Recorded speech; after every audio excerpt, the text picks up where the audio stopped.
Welcome to NCN news. నా పేరు చందన. ముందుగా headlines. AP municipal workers union ఆధ్వర్యంలో 4వ రోజుకు చేరిన రీలే నిరసన దీక్షలు.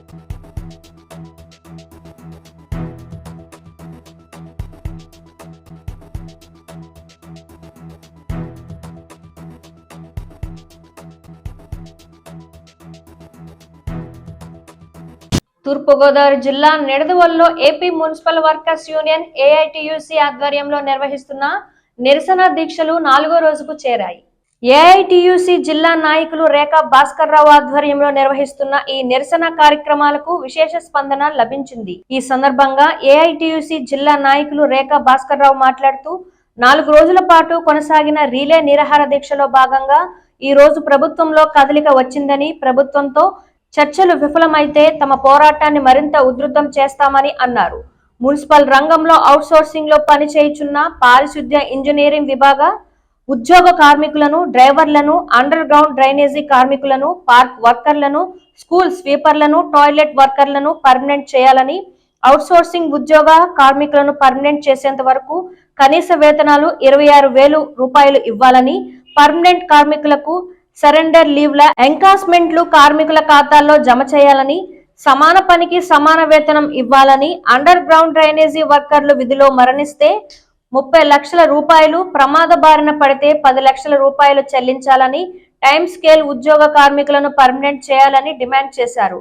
ఈ కార్యక్రమంలో ఏఐటియుసి జిల్లా నాయకులు రేఖా భాస్కర్ రావుతో పాటు మాముడూరి నాగేంద్ర ప్రసాద్, బంగారు జగ్గమ్మ, కాకి అప్పలరాజు, బొచ్చ ముద్దుకృష్ణ, బండారు రాంబాబు మరియు నిడదవోలు మున్సిపల్ పారిశుద్ధ్య కార్మికులు తదితరులు పాల్గొన్నారు. రాష్ట్ర వ్యాప్తంగా మున్సిపల్ కార్మికుల సమ్మె ఈరోజు 4వ రోజు చేరింది. ప్రభుత్వం వెంటనే మరి న్యాయమైన డిమాండ్లు వీటిని పరిష్కరించాలన్నది మా డిమాండు. అందులో ప్రధానంగా జగన్మోహన్ రెడ్డి గారు ముఖ్యమంత్రి కాక పూర్వం ఆయన పాదయాత్రలో హామీ ఇచ్చారు. ఈ రాష్ట్రంలో ఉన్న కాంట్రాక్ట్ అవుట్సోర్సింగ్ కార్మికులందరినీ కూడా రెగ్యులర్ చేస్తా అన్నాడు. అందులో ప్రధానంగా మున్సిపల్లో ఈ సెక్షన్ సంబంధించి అందరినీ రెగ్యులర్ చేస్తాను హామీ ఇచ్చాడు. అది కూడా కాకుండా అసెంబ్లీలో కూడా ఆయన ప్రకటన చేయడం జరిగింది. అసెంబ్లీలో ప్రకటన చేశాడు ఆయన. ఏమని? ఈ మున్సిపల్ కార్మికులందరినీ రెగ్యులర్ చేస్తానని ప్రకటన చేశాడు. ఈరోజు మొన్న ట్యాక్స్లో కూర్చున్నప్పుడు సజ్జల రామకృష్ణారెడ్డి, బొత్స సత్యనారాయణ వాళ్ళు కూర్చున్నప్పుడు మేము పాదయాత్రలో మేము ఏదో హామీ ఇచ్చాం కానీ దాన్ని మీరు తీసుకుంటే ఎలాగన్నట్టు మాట్లాడితే మన వాళ్ళు మా నాయకత్వం చూపించడం జరిగింది. మీ ముఖ్యమంత్రి గారు అసెంబ్లీలో చేసిన ప్రకటన ఒకసారి చూడండి అని ఆయనకు ఆ వీడియో చూపించడం జరిగింది. అంటే అధికారం కోసం ఆయన ఏ ప్రకటన చేస్తున్నాడో ఓ పక్కనేమో వైసీపీ నాయకులు చెప్తారు మా నాయకుడు మాట తప్పడం మాట మార్చడం మడం తిప్పడం అది స్లోగనం. మంచిదే. ఈ మరి రాష్ట్రం అంతా ఈవేళ మున్సిపల్ కార్మికులే కాకుండా అంగన్వాడీ కార్మికులు అందరూ కూడా సమ్మెలో ఉన్నారు. మరి ఆయనకి అర్థం కావాలా?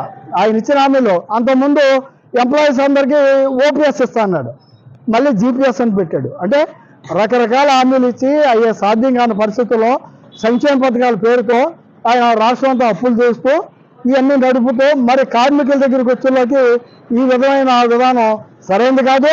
ఈరోజు మున్సిపల్ కార్మికులు చేస్తున్న ఈ సమ్మెని, అలాగే అంగన్వాడీ కార్మికులు మరి సమ్మె చేస్తే ఆ తాళాలు బద్దలు కొట్టి ఆర్గనైజ్ చేశారు మీరు. అదే మరి మున్సిపల్ కార్మికులు మేము సమ్మె చేస్తున్నాం, మరి రండి. మీరు వైసీపీ నాయకులు అందరు రోడ్ల మీదకి వచ్చి ఆ చీపులు ఎక్కించి డ్రైన్లు క్లీన్ చేసి దొడ్లన్నీ క్లీన్ చేయండి, తప్పలేదు. అందువల్ల మున్సిపల్ కార్మికులతో పెట్టుకున్న ఏ ప్రభుత్వం కూడా ఎన్నాళ్ళలో మనుగడ సాగించలేదు, గుర్తుపెట్టుకోండి. ఎందుకంటే ఈ పని సమాజంలో ఎవరూ చేయలేరు. అలాంటి పని ఈ కార్మిక వర్గం మున్సిపల్ కార్మికులు చేస్తున్నారు. వాళ్ళకి టాప్ ప్రయారిటీ ఇవ్వాల్సిన పరిస్థితి ప్రభుత్వం మీద ఉంది. ఇదిగో ఈ రోజు చర్చలకు పిలవడం జరిగింది. ఆ చర్చలన్నా ఫలిప్రదం కావాలని నేను కోరుకుంటున్నా. 4 రోజుల సమ్మె కారణంగా మళ్ళీ వెంటనే గవర్నమెంట్ మమ్మల్ని చర్చలకు పిలవటం మేము ఆహ్వానిస్తున్నాం. దానివల్ల తక్షణం కూర్చుని మా ప్రధానమైన డిమాండ్లు 26,000 రూపాయలు ఖచ్చితంగా కనీస వేతనం ఇవ్వాలని, లేదా సమాన పనికి సమాన వేతనం సుప్రీంకోర్టు చెప్పినట్టుగా ఇవ్వాలని, రెగ్యులర్ చేస్తామన్న ముఖ్యమంత్రి గారు ఈ కార్మికులందరినీ రెగ్యులర్ చేయాలన్నది మా ప్రధానమైన డిమాండ్. అలాగే మీరు ఇస్తున్న సంక్షేమ పథకాలు, మరి వీళ్ళకి జీతం మీరు 15,000 ఇచ్చి 6,000 మెడికల్ అలవెన్స్ ఇచ్చి మీరు ఆపుకోసలో పెట్టి అది అమ్మఒడి రాదో, లేకపోతే ఆసరా రాదో, లేకపోతే ఇంకోటి మొత్తం ఈ పథకాలన్నింటిలో కూడా కోల్పోయారు వీళ్ళు. అందువల్ల ఖచ్చితంగా మీ ప్రభుత్వం ఇచ్చే పథకాలన్నింటిలో కూడా వీళ్ళకి ఇంప్లిమెంట్ చేయాలని చెప్పేసి ఈవేళ కూర్చున్న చర్చలో మెట్టి గవర్నమెంట్ దిగి దీన్ని పరిష్కారం చేయాలని మేము డిమాండ్ చేస్తున్నాం. లేనితో ఈ సమ్మెను ఉధృతం చేస్తాం. బహుశా ముందు సంక్రాంతి రాబోతుంది. ఆ తర్వాత పరిస్థితులు ఈ శానిటేషన్ పరిస్థితులు ఇంకా దారుణంగా ఉంటాయి. ఓ పక్కన కరోనా వేరియంట్ J1 రాబోతుంది. ఇవన్నీ దృష్టిలో పెట్టుకొని ఖచ్చితంగా సమ్మె విరమణకి కావాల్సిన పరిష్కార మార్గాలు ప్రభుత్వం వైపు నుంచి రావాలి. మా సమ్మె యొక్క ప్రధానమైన న్యాయమైన డిమాండ్లు ఉన్నాయి. మీరు ఏదైతే హామీ ఇచ్చారో హామీని వెంటనే నెరవేర్చాలని మేము డిమాండ్ చేస్తున్నాం. ఇవాళ చర్చలు ఫలప్రదం అయ్యేలాగా ఒక మెట్టు గవర్నమెంట్ దిగి దానికి అనుకూలంగా మీరు పరిష్కారం చేస్తారని మేము ఆశిస్తున్నాం. ఆ విధంగా జరగాలి. లేకపోతే ఈ రాష్ట్రంలో ఈ శానిటేషన్కి అలాగే ఈ ప్రజల ఆరోగ్యానికి సంబంధించి ఎటువంటి విపత్తు జరిగినా పూర్తిగా జగన్మోహన్ రెడ్డి దీన్ని బాధ్యత వహించవలసిన పరిస్థితి మేము క్లియర్ చెప్తున్నాం. అందువల్ల తక్షణ సమ్మె విరమణకు కావాల్సిన ప్రయత్నాలు ముమ్మరం చేయాలి. ఈవేళ టాక్స్ కుదరకపోతే రేపు కూడా టాక్స్ కూర్చోవాలి. ఈ న్యాయమైన డిమాండ్లు పరిష్కరించాలని చెప్పి మేము ఏఐటీయూసీగా మేము డిమాండ్ చేస్తున్నాం.